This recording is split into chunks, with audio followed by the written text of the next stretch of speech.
Since Russia first invaded Ukraine in February 2022, the drone has been front and center in the development of war. Russia had one system of fighting really before it started. And initially, the Ukraine side made masterful use of the drones, which really put the Russians on their back foot. But over the course of the war, we've seen different iterations of one side gaining an advantage and another side, both sides trying to figure out how all of this technology is going to weave into the new nature of war, how things are going to be fought. And we're trying to figure out, what's next. Everybody always wants to know what's next. How can we counter one set of drones while amplifying our own? And then the other side tries to counter that. And we're going to now look at, for the first time since we've been doing our show here, we actually have a drone expert to help us unpack what's really going on with some of this and where it may be going next. And I'd like to introduce to you Sam Bendet, who is the advisor for Russian studies for CNA, a group that's headquartered in Arlington, Virginia, though he's coming to us from Florida. Sam, welcome to the show. Thanks so much for having me. Look forward to the conversation. I wonder if you could tell our audience a little bit about some of the things that you do and things you've been working on. I know you said you've been working on some of these things even since 2016, possibly even before that. I'm part of a team that looks at the development of Russian military technologies, Russian military weapons and systems. We're trying to understand how and why Russia fights. And certainly we are keeping a very close eye on a daily basis what is happening in the war in Ukraine. And so on that team, I am trying to understand how Russia specifically, but also Ukraine, are using UAVs, using autonomous, unmanned, uncrewed robotic systems, as well as how they're trying to utilize artificial intelligence. And so you've been really following this from the outset. And I just wonder if you can just kind of categorically, even before we get into some specifics here, just talk about how the presence, the ubiquitous presence of drones and anti-drone warfare have changed the nature of how wars have fought. Say even back to, I don't know, the U.S. invasion in Iraq in 2003, for example, when drones were just a tiny fraction of the process here. So if we talked about drone warfare prior to Russia's invasion of Ukraine, what came to mind are larger, expensive platforms used by United States, used by China, used by Israel, and other major world powers. These are combat, these are drones for intelligence, surveillance, and reconnaissance. But the vast majority of those drones were, again, were rather expensive and used in a very limited set of missions. U.S. drone dominance really came to the fore during the war on terror, when the United States had complete control and dominance of the skies. The war in Ukraine changed that formula to a very significant extent, because much of what is happening in Ukraine is at the very tactical level. So most of the fighting is taking place between, let's say, 0 to 10 or 15 or 20 kilometers from the very line of contact. And so there's a very different need for very specific systems. And that differs from some of the wars fought beforehand. For example, in 2020, Azerbaijan and Armenia fought a brief war over control of the Nagorno-Karabakh region, and Azerbaijan used a large number of Turkish, Israeli, and other drones, which performed kamikaze sort of one-way attack roles and combat missions against what was largely a stationary and unprepared Armenian defense. When Armenian forces actually brought a lot of electronic warfare and air defense systems to the front, those drones didn't perform quite as well. But that war left a lasting impression, certainly on the Russians and on other powers, because it drove home the point that a major war would probably involve a large number of intelligence, surveillance, and reconnaissance UAVs. It would involve a large number of one-way kamikaze drones, and these wars have to have a very significant amount of counter UAV air defense and electronic warfare technologies. Now, I want to ask you a question, because I had studied that 2020 Azerbaijan war that you referenced there, because I thought it was, as an armor guy who's fought in armored warfare, I thought, wow, this is really going to change the nature of war. And so I thought that especially because of the proximity, I figured Russia would have been paying a lot of attention to that, and I expected them to make heavy use of that from the very beginning. But it doesn't seem like they did, and in fact, it seems like that the Ukraine side really had the earlier advantage. I wonder if you can talk a little bit, since you study the Russian side as well, what lessons they drew from the 2020 war prior to their launch of this operation. Well, they probably drew the right lessons, and I just mentioned them prior to this clip, right? The availability of ISR UAVs, the availability of kamikaze drones, the necessity of having counter UAS, counter UAV, air defense, and electronic warfare complement. But Russians were preparing for a different type of war. They really were not anticipating how this war would unfold in the coming weeks and months after the invasion. They really thought they would take Kyiv in 3 days, and they didn't really anticipate the type of Ukrainian defenses and counterattacks, as well as they failed to really prepare for the Ukrainian military that was really ready for this invasion. And so Russia had a lot of mistaken assumptions about what they would encounter in Ukraine. And that, of course, affected how they were preparing for this invasion, what kind of equipment and supplies they had with them. So, for example, they really didn't have a lot of drones in the opening days and even weeks of the war. So it took a couple of weeks to launch some of the drones that are now commonplace from the Russian side. Ukrainians were anticipating this invasion. They were ready. But a lot of these developments actually go back not just to February of 2022 when the invasion happened, but probably almost a decade back, that caused both sides to kind of rethink and analyze the role of some of the tactical UAVs. The real issue is, how do both sides learn from earlier conflicts? So when Russia facilitated the separation of Donetsk and Lugansk regions from eastern Ukraine, when Russia captured the Crimean Peninsula, and during the war in 2014, 2015 for those territories, there were a lot of very interesting technologies that were already important. So Ukrainians were flying commercial UAVs, commercial quadcopters. Ukrainians were trying to come up with ways to fly tactical drones.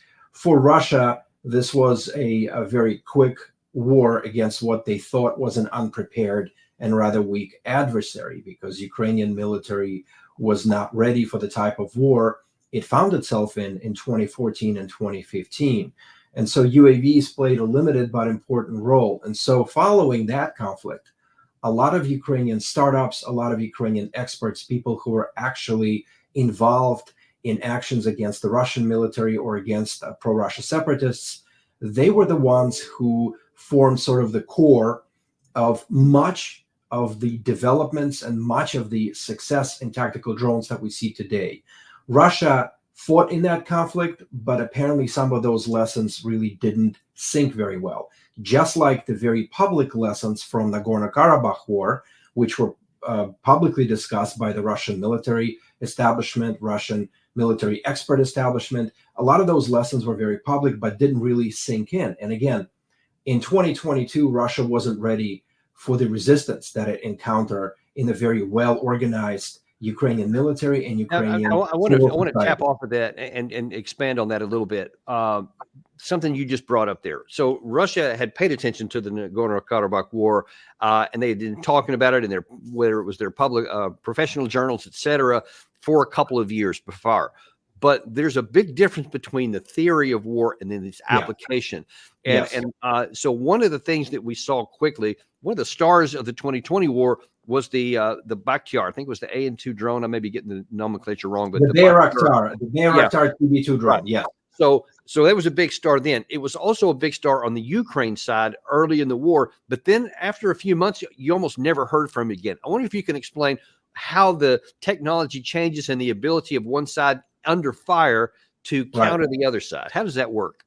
So Bayraktar and similar drones that are flown by United States, China, Israel, Iran, and other countries, they are relatively low-flying, slow-flying drones. So in the absence of well-established and well-organized air defense, these drones can actually do a lot of damage. And that's what we saw in the opening weeks in the opening months of the war. As soon as Russians were able to utilize air defense technologies, as soon as they were better organized, these drones were shot out of the sky. And so they were relegated to another mission set where they provide intelligence, surveillance, and reconnaissance and guide other targets, other assets to targets, but they remain out of range of air defense systems.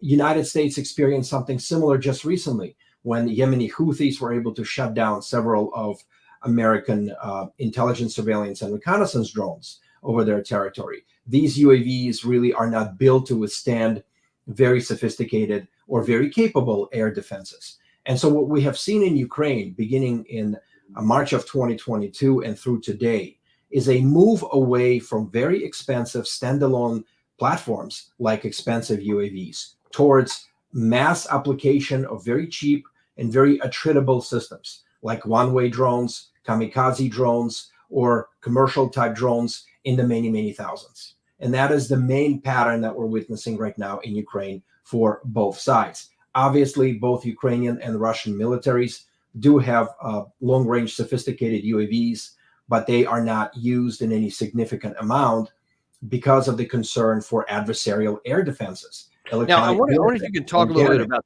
air defenses, because there's a difference in probably at the beginning, and even more so, at least I would think, and this is more a question than a statement, that the air defenses are different for like anti-air, traditional anti-air against jet fighters or bombers or the like, in terms of the drone, whether you're talking about the big reconnaissance drones or the smaller quadcopters, et cetera. What is the difference in the type of air defense systems for the bigger platforms, and what have they created? What's new for the tactical drones? So for larger drones, for more expensive drones, for fixed-wing aircraft, for helicopters and incoming missiles, most of the air defense systems operational around the world, that's what they were designed for. In other words, they were designed to identify and intercept large targets. What we're witnessing in Ukraine is a multitude, in many, many thousands of tiny, small targets. And these large, sophisticated air defense systems were not designed for that, nor can they handle that. And so what we have seen is a development of different types of tactical, short-range air defense systems that are aiming to identify and interdict those much smaller sized platforms.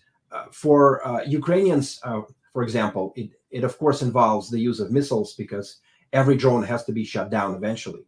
But it also involves the use of essentially large caliber machine guns and other short-range air defense systems to take down Russian Shahed drones, for example, or Geran drones, as they're now called. At the very tactical level, both sides are using essentially small arms. They're using machine guns and other readily available and ubiquitous technologies to identify and take down these small UAVs, which are actually proliferating rather rapidly. There's been another evolution, and this is important. There's been another important evolution here, and that is both sides are using fixed-wing reconnaissance drones to see what is happening in the adversarial rear up to 60, 70, 100 kilometers. And sometimes those drones can be out of range of electronic warfare or air defense systems. So now Ukraine is using its FPV drones, its short-range UAVs, to identify and take down Russian fixed-wing drones. And Russians are doing the same as well. So what we're witnessing right now is kind of the seesaw pattern that you have identified early on, that as soon as one side gains an advantage or has a technology that works, the other side learns to copy that or maybe to counter it. And so the advantage for either side doesn't last very long in Ukraine when it comes to the use and application of different types of UAV technologies, as well as the use of electronic warfare and jamming. Now, I want to show, we have a couple of really interesting videos to show. First of all, this is a guy named Matt Van Dyke, who we had on our show last December. He was an American who had gone over to initially to help train Ukraine soldiers, but got enamored with their position and really just got really affectionate with a lot of them. So he decided to go fight for them. So after he fought on the front lines, he came back on our show to explain what it was like fighting on the front lines. And man, did he have an eye-opening thing to talk about the drones. Watch this first.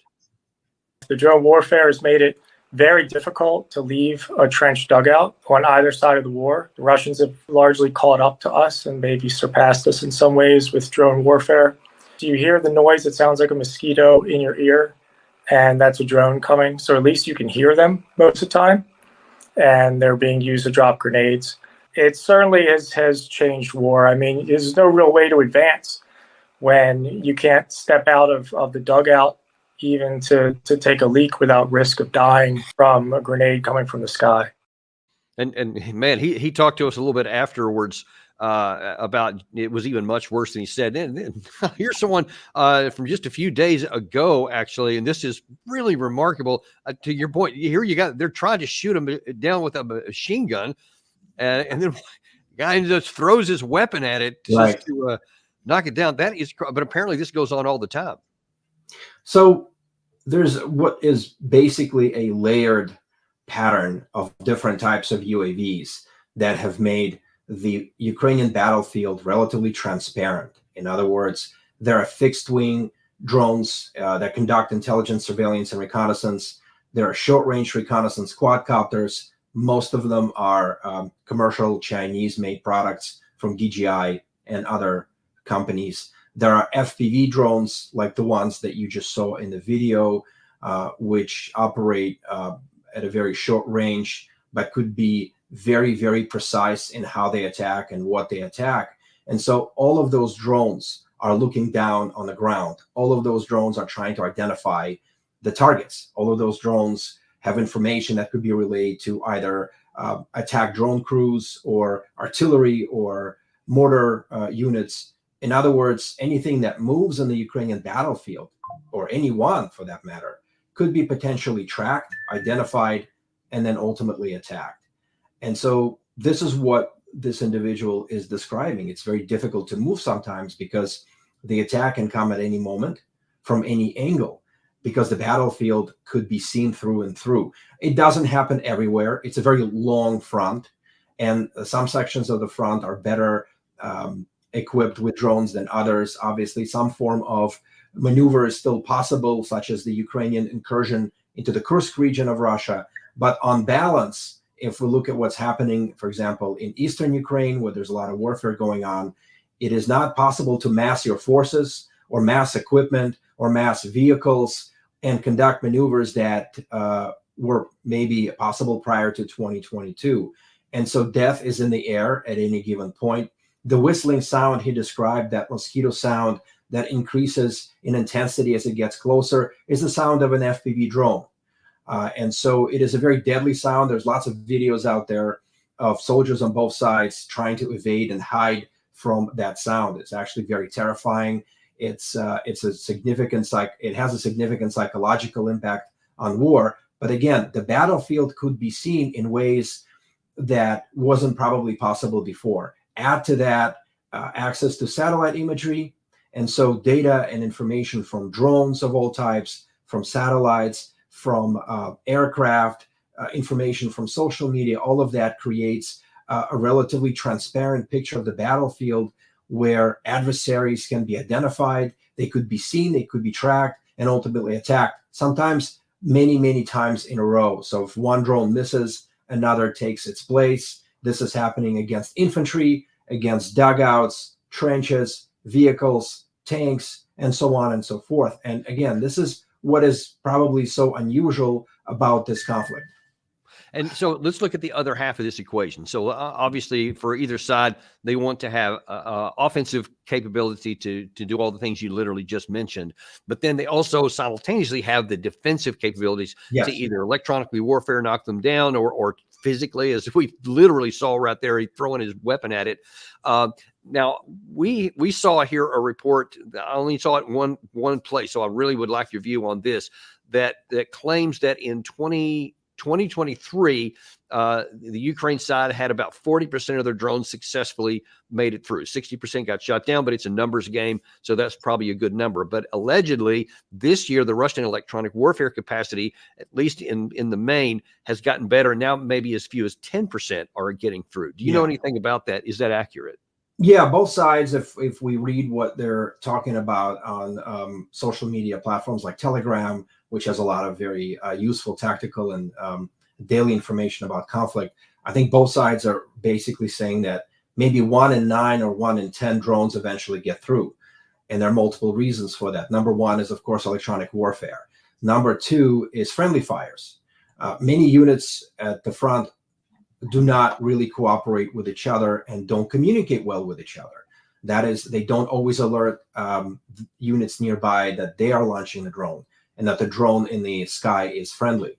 And so if you see a drone above you in Ukraine, if you're a soldier in Ukraine, your number one rule is just to shoot it down. You don't think about whether it's friendly.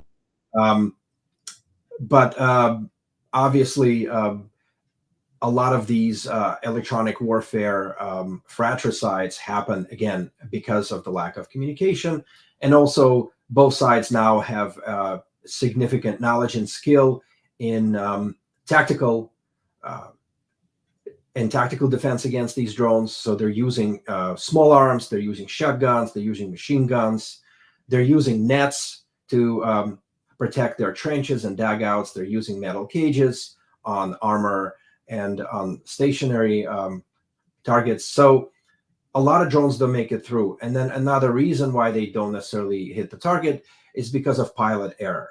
There's no one common, let's say, program that teaches pilots on either side how to pilot these UAVs. Ukrainians have gotten a lot better at this, and they do have a program that is more or less unified when it comes to drone training. But a lot of such training is still done by volunteer private sector enterprises. And on the Russian side, probably the very bulk of pilot training is done by these volunteer efforts. And so not every pilot gets the same type of experience, not every pilot gets the same type of exposure. And so a lot of pilots do make errors when they're flying their drones. And finally, and this is certainly evident on the Russian side, of the many thousands of FPV drones and commercial quadcopters that they cobble together and send to the front, a lot of them suffer from poor quality. And that is, again, there's no common standard that dictates how these FPV drones are to be assembled. And some of that is sometimes also evident in Ukraine. And so a drone out of the box that is sent to Ukraine will not fly right away, or it will fly a couple hundred meters and fall down. So all of that basically adds up to, just like you said, maybe 10%, maybe a little more, maybe slightly less of UAVs actually hitting their targets. But yes, electronic warfare plays a very important role, and other factors like pilot error and the quality of the product also play a role as well. Got it. Makes a lot of sense. Okay, let's look at one of the other advances or production, I guess, at least it's being talked about on the Russian side, and that is these wire-guided. Actually, I want to look at a different one, Gary, first. Is this wire-guided drones that come in that are like some of the tow missiles that we used back in my day. You can see that obviously these are high-quality video because it's going back literally on a string. So now this one is not subject to electronic warfare, as I understand. What do you see as the development of this? Is it something that could be a game changer in the drone category? So most FPV drones, most quadcopters, most fixed-wing UAVs on both sides use radio channels.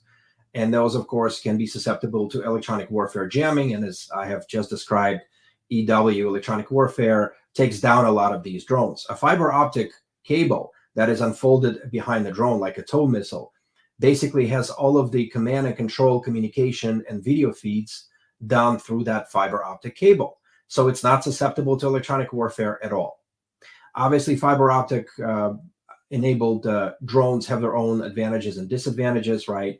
The longer the distance you need to fly with a fiber optic cable, the bigger the spool, and therefore the larger the weight of the drone. The fiber optic enabled drones can't quite maneuver the same way as an FPV. They can't do the continuous circles above target. But as we have seen, they do provide very clear communication and video feed to target, so you can be sure that you can hit something. We're only at the beginning of the application of these particular drones. Russians started using them just a few weeks to a few months ago. Ukrainians also have them. This could be a potential game changer, but again, there are advantages and disadvantages to that UAV. What would be the best way to defend against a wire-guided drone? So I'm not exactly sure. Obviously, if you cut the fiber optic cable, then the drone is lost, because you lose not only the video feed, but you lose the control of the drone. If you're flying, if you're located in a very complex terrain that has, let's say, trees, buildings, things like that, then it's probably difficult for that drone to maneuver through because of the danger of getting a fiber optic cable entangled or even cut. Those drones are most capable in the open spaces, on roads, in the open fields, but probably in a very sophisticated environment, they could be less effective. I see. Okay, moving to the next one here. What Gary was showing there again, this dragon's breath. This one looked the scariest to me, frankly, as someone who's been fighting, because I've seen what this kind of thermite can do when it's fall. I wonder if you could tell us. This is a relatively recent introduction onto the battlefield. Can you tell us a little bit about this? So there's been about a dozen or so incidents of Ukraine using this particular drone. A lot of forces, a lot of soldiers, a lot of equipment could be hidden or camouflaged in forests or in any type of foliage. And so we see tons of videos of artillery systems or tanks, or again, soldiers and their positions located in large and small forests, which are spread throughout Ukraine. So taking out the foliage basically exposes those positions, those soldiers, and those systems. And that's why Ukraine is using the thermite drone. It knows that Russian soldiers are located in these small forests. So Russians are trying to do the same. They're also trying to come up with their own solutions, and they're trying to copy Ukrainian example. But the video you're seeing right now is large sections of the forest are burnt out. So if there was any group of soldiers or equipment camouflage there, they're probably going to be affected, attacked, and burnt out. It may chase them out of this forest to a more open area where they could be seen by other drones and attacked by other drones as well. So this is an important development. It's probably weather dependent, in the sense that in the late spring, summer, and early fall, when there's a lot of foliage, you need those drones. In the fall and in the winter, when there are no leaves essentially on trees, it becomes a different story, and these drones are probably less effective because people and equipment can't hide in the forest quite as easily. Got it. Okay, want to move to a different one here. So here is something in a private sector, in a civilian sector. These swarm drones, so-called. Disney uses them, for example, to have nice little shows over the ground. This one here, these are little drones that are all flying in formation and doing little happy little things here. Here's something from apparently a Chinese source, not quite so benign or happy. Gary, if you can show that other one up there.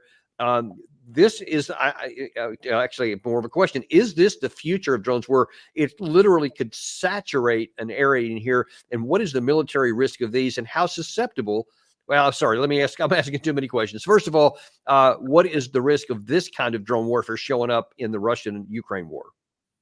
Well, swarm applications have been discussed prior to Russia's invasion of Ukraine. Swarm applications have been discussed basically from the beginning. Now that there are thousands of different types of UAVs in the air, it is a logical decision to connect them together in a swarm. There are, in fact, swarm research and development efforts taking place on both sides. It is a very concerning development because swarms can overwhelm air defenses. They can saturate air defenses. They can overwhelm any type of defense arrayed against them, especially if the swarm has hundreds or perhaps thousands of members. But we don't have that yet. It's very difficult to actually use that type of technology in a Ukrainian environment that's teeming with all kinds of countermeasures, such as electronic warfare, such as kinetic technologies. We haven't seen the application of military drones like in this Chinese video, but suffice it to say that lots of militaries and lots of countries are looking at this as a logical extension of the type of drone technologies they're witnessing right now. And especially if that is combined with commercial type developments and successes in artificial intelligence technologies that can guide these swarms to targets and allow swarm members to communicate amongst each other, communicate back to the operators on the ground to select targets, to exchange data about the targets. that could be quite concerning. For now, this is still in the research and experimentation phase. We're seeing a lot of that in Hollywood, obviously, but we're not yet seeing that in Ukraine. But probably both sides are concerned that there could be a potential technological breakthrough that would allow swarms to be activated and used. And this would be a very different and very dangerous phase of the war if that were to happen.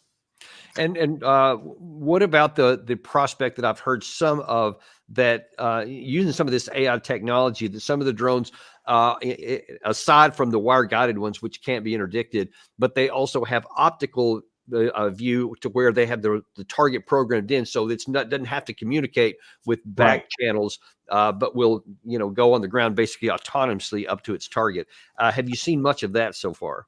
We're starting to see that in Ukraine, first from Ukraine itself, and then developments from Russia, again on a very limited basis. But this is basically the target lock, target and image recognition technology, which recognizes a specific shape as a preloaded target data. Communication is sent back to the operator to approve that strike. And once the operator approves the strike, then the drone flies the target on its own without communicating with the operator. Again, making electronic warfare against this drone rather useless at that point. And that's also another concerning development. And so there's a technological race in Ukraine for a more sophisticated target recognition and target lock technology, for more sophisticated machine vision technology that would enable these drones to operate more or less independently and more or less autonomously, assuming there's still a human in the loop who can approve the target. And that's an important distinction here. It's interesting that in years prior to its invasion of Ukraine, Russian military and defense establishment were talking about warfare as a natural extension of existing technologies that would evolve into more or less autonomous technologies, where humans would be located very, very far from combat and would essentially just approve strikes with those systems operating more or less independently. That's theory. And there's obviously a huge gap between Russian theory of autonomous warfare and what they're actually doing in Ukraine. But there's a lot of development in different types of autonomy, which is enabled by commercial applications. Lots of what you're seeing in the video, lots of what you're showing right now is actually enabled by commercial technologies. Not all of the drones flying in Ukraine on both sides actually come from defense industrial enterprises. The bulk of those drones are actually commercial UAVs, which were purchased by volunteer communities, which were purchased by startups, and were donated to either side. And so commercial technology application and the evolution of commercial tech is actually driving the success of drone technology and is driving the evolution of drone use in Ukraine for both sides. Wow, that's absolutely fascinating, actually. Is the drone warfare just a numbers game right now? Because from one report I saw just a couple of days ago, apparently Russia is now producing drones throughout all sources, somewhere around 100,000 per month. And I've heard that the Ukraine side may be similar to that. I haven't heard any actual numbers on, but clearly both sides have prioritized this as a necessary component on the front line here. How is it going to be determined which side succeeds in this? Is it truly just whichever one can make the most? Numbers definitely are very important, but large drone numbers that are available don't necessarily equal to the actual drone strikes, right? We just discussed that only 1 in 10 of, let's say, FPV drones, or maybe 1 in 9, make it through. And that, of course, depends on technology itself, the quality of the drones, how they're assembled, who they're assembled by. It depends on the skill of a drone pilot and the drone operator. So it is very important to consider how the pilot is taught. And obviously, the countermeasures which are used against these drones are also very, very important. Just last month, Russian Defense Minister Belousov said that 4,000 drones are available to Russian military every day. So that means, according to him, that Russian military has access to 120,000 drones. Most of these, of course, are FPVs, first-person view, light tactical short-range UAVs, but there's probably other fixed-wing ISR drones and maybe others that he was considering. There are lots of volunteer efforts on both sides. which manufacture a very, very large number of UAVs. And so for Ukrainians, it could be anywhere between 50 to 100,000 manufactured a month. For Russians, that number varies wildly, anywhere from 100,000 to maybe as high as 300,000 by some Ukrainian estimates. But again, just because these drones could be assembled doesn't mean that all of them are going to be used. In fact, a much smaller number is going to be used because of quality issues. And of those that are actually used, very small number is going to get through because of electronic warfare, air defense systems, other defenses, pilot error, and so on and so forth.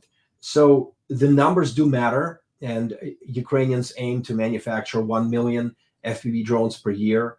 Russians can probably do the same, but those numbers have to be considered in light of how many are actually used, by whom, and how many are actually making it through. Got it. So what is the future of drone warfare as you see it, based on what you've seen so far? Or maybe a better question is, what's next? So it's important to consider how this conflict is viewed by major power, certainly by the United States, by China, and by others. So cheap, attritable, expendable mass application of UAVs is certainly going to be on the agenda. And the United States is moving in that direction. It has a replicator program that aims to manufacture and field a large number of one-way attack drones. Other countries are looking at what Ukraine has done, what Russia has done, and are trying to copy that as well. So we may see mass-scale application of remote-controlled piloted UAVs. We may see an application and use of autonomous and semi-autonomous UAVs. We may even see fiber optic enabled drones. We're going to see an increased use of one-way attack drones, the ones that Russia launches against Ukraine and the ones that Ukraine launches against Russia with increasing success and frequency. And so these are cheap drones that cost probably anywhere between $100,000 or $120,000, maybe even less, that can fly up to 1,000, maybe 1,500 or even more kilometers, which are manufactured in large numbers and used in large numbers against aerial targets, ground targets, against air defenses, or anything that has been identified as a target. These are the patterns that we're witnessing in Ukraine right now. Not all of those patterns may survive the war. Not all of those patterns may survive technology that is arrayed in defense against these drones, right? Because it's basically a point counterpoint type of war. For every drone development, there's a counter UAV development. There's an electronic warfare development. So some of these drone developments may be met with very sophisticated air defenses and counter drone defenses. But again, the patterns that are visible in Ukraine today are already dictating how other conflicts are unfolding, because other conflicts are also using cheap, attritable quadcopters, FPV drones, and fixed-wing drones. And patterns seen in Ukraine are going to impact how forces fight on the ground, how they're massing, how they're maneuvering, how they're moving around. It will impact logistics. It will impact electronic warfare. It will impact the development of air defenses in depth and layered, and so on and so forth. Wow, truly, it is kind of a comprehensive game changer for the nature of warfare for anyone who engages in it going into the future. That's for sure. Right, but it's also important to note, obviously, we're not getting rid of piloted aircraft anytime soon, because no drone can carry as much or can be quite as powerful as a manned aircraft or even a helicopter. But we are witnessing, for example, in tactical engagements, helicopters can be shut down by drones, and Russia lost several helicopters to FPV drones, right? Mm-hmm. A multi-million-dollar system was lost to something that cost just around $1,000. So patterns of war are going to be impacted, and certainly how we're using manned and uncrewed and unmanned assets together in a combination are going to evolve rather rapidly following this conflict. Got it. And so as we wrap up here, can it be said that one side is winning the drone war? How do you see that? I think if you look at how both sides in this war are talking about this conflict, they're not necessarily saying that one side is winning. I think they're looking at this in terms of a technological race, that as soon as one side has an advantage, the other side learns very quickly, develops countermeasures, or copies that advantage. So it's very difficult to win in this type of race. And of course, with so many technologies, with so many inventions going to the front on a daily basis, again, it's an ongoing technological race. And this is probably a better way to identify this conflict rather than say who is actually winning. Wow, that's fascinating. It's listen, we're so grateful for you coming on today. This has been very, very illuminating. One of the more interesting shows that we've actually put on this channel. So we really appreciate you coming on, and thank you. Thanks for having me. And we thank you guys for watching too. And again, wow, this is some fantastic stuff you're getting here on Daniel Davis Deep Dive. And we're going to keep giving it to you. Appreciate you guys. Be sure and follow us now. We're on podcasting there, because a lot of people I know can't do video. They don't have time for that, or they don't have the opportunity, but they still want to follow Daniel Davis Deep Dive. Be sure, and anywhere you get your podcast, Spotify, Apple Podcast, iHeartRadio, just type in Daniel Davis Deep Dive and you will find us there. Thank you very much. Look forward to seeing you on the next episode of Daniel Davis Deep Dive.